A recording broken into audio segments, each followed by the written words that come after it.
მოგესალმებით.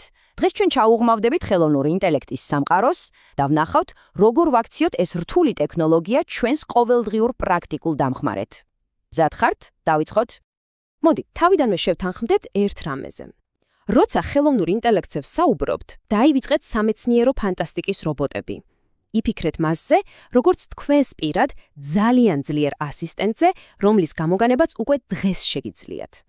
იმისთვის, რომ კარგად გავიგოთ, როგორ მუშაობს ეს ჩვენი ასისტენტი, მოდით, ასე თქვათ, მის კაპოტქვეშ შევიხედოთ და ვნახოთ, რა სამი ფუნდამენტური ნაწილისგან შედგება ის.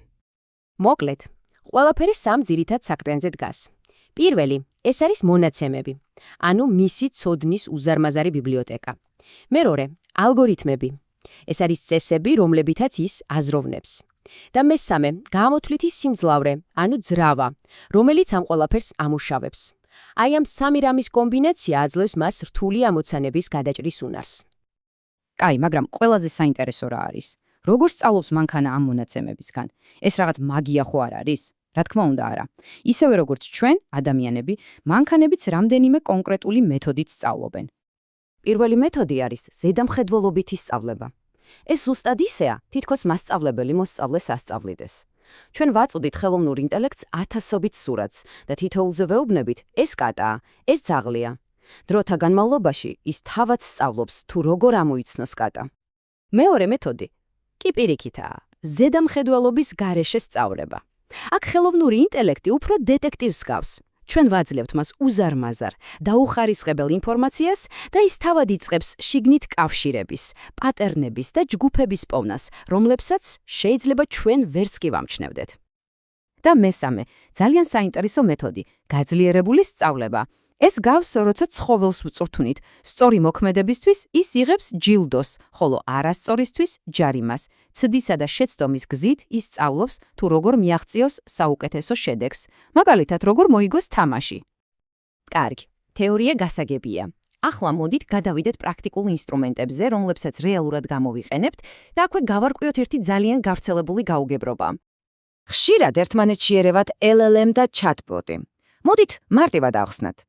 LLM, ანუ დიდი ენობრივი მოდელი, ეს არის მანქანის ძრავა, ტვინი, რომელსაც ესმის ენა. ხოლო chatbot-ი, მაგალითად ChatGPT, ეს არის თავად მანქანა, ინტერფეისი, რომლის საჭესთანაც თქვენ ზიხართ. თქვენ მანქანას მართავთ, მაგრამ მთელი ძალა ძრავიდან მოდის. დღეს ბაზარზე რამდენიმე მთავარი მოთამაშეა. თითოეულს თავისი ძლიერი მხარე აქვს. მაგალითად, Gemini იდეალურად არის ინტეგრირებული Google-ის ეკოსისტემასთან, ხოლო Copilot შეუცვლელია თუ თქვენ Microsoft Office-ის პროდუქტებში მუშაობთ. არჩევანი თქვენს მიზნებზეა დამოკიდებული. ახლა კი მოდით მივადგეთ ალბათ ყველაზე მნიშვნელოვან ნაწილს. საქმე ისაა, რომ ხელოვნური ინტელექტისგან მიღებული პასუხის ხარისხი მთლიანად დამოკიდებულებაა იმაზე, თუ რამდენად კარგად დასვამთ თქვენ კითხვას. ზუსტად ასეა. ანუ თავარია არა ის, თუ რას შეუძლია ხელოვნურ ინტელექტს, არამედ ის, თუ როგორ ვთხოვოთ მას ეს. საბედნიეროდ, ამისთვის ძალიან მარტივი და ეფექტური ფორმულა არსებობს. ეფექტური მოთხოვნის, ანუ პრომპტის შესაქმნელად, საჭიროა 5 ძირითადი კომპონენტი. უნდა განვუსაზღვროთ, ვინ არის ის პერსონა, რა არის ჩვენი მიზანი, ვისთვის ვწერთ, რა სტილით და რა სტრუქტურით.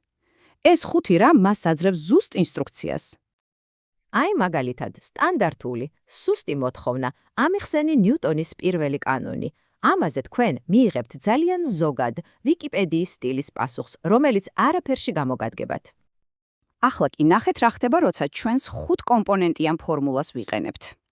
ჩვენ მას ვეუბნებით, რომ ის მასწავლებელია, მიზანი კრეატიული გაკვეთილია, აუდიტორია მე-6 კლასელები არიან და ვაძლევთ სტილსა და სტრუქტურას. ამ შემთხვევაში ზოგადი კითხვა იქცევა კონკრეტულ დავალებად და შედეგიც შეუდარებლად უკეთესია. და დამიჯერეთ, ამ უნარის დაუფლება უბრალოდ გასართობი არ არის. ეს უკვე რეალურად ცვლის თამაშის წესებს პროფესიების უმრავლესობაში. აიღეთ მაგალითად განათლება. მასწავლებლებისთვის ხელოვნური ინტელექტი ხდება შეუცვლელი ასისტენტი, რომელიც ეხმარება ტესტების გასწორებაში, მოსწავლეებისთვის პერსონალური დავალებების შექმნაში და ათავისუფლებს დროს იმისთვის, რაც ყველაზე მნიშვნელოვანია, მოსწავლეებთან ურთიერთობისთვის.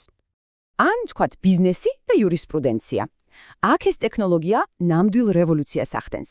მას შეუძლია წამებში გაანალიზოს ათასობით გვერდიანი დოკუმენტი, იპოვოს მნიშვნელოვანი დეტალები და მოამზადოს ანგარიში, რასაც ადამიანების გუნდს კვირები დასჭირდებოდა. კრეატიული სფეროებლის კი ეს სრულიად ახალი სამყაროა. დიზაინერებისთვის და ხელოვანებისთვის ეს არის ახალი ფუნჯი, ახალი ტილო, ინსტრუმენტი, რომელიც ეხმარება იდეების გენერირებაში, კონცეფციების შექმნასა და შემოქმედებითი საზღვრების რადიკალურად გაფართოებაში. კარგი. ამ ყველაფრის შემდეგ მოდით შევაჯამოთ. რა არის მთავარი, რაც უნდა დავიმახსოვროთ? მთავარი იდეა ეს არის: შეწყვიტეთ ხელოვნურ ინტელექტზე ფიქრი, როგორც უბრალოდ კითხვა-პასუხის რეჟიმში მომუშავე საძიებო სისტემაზე.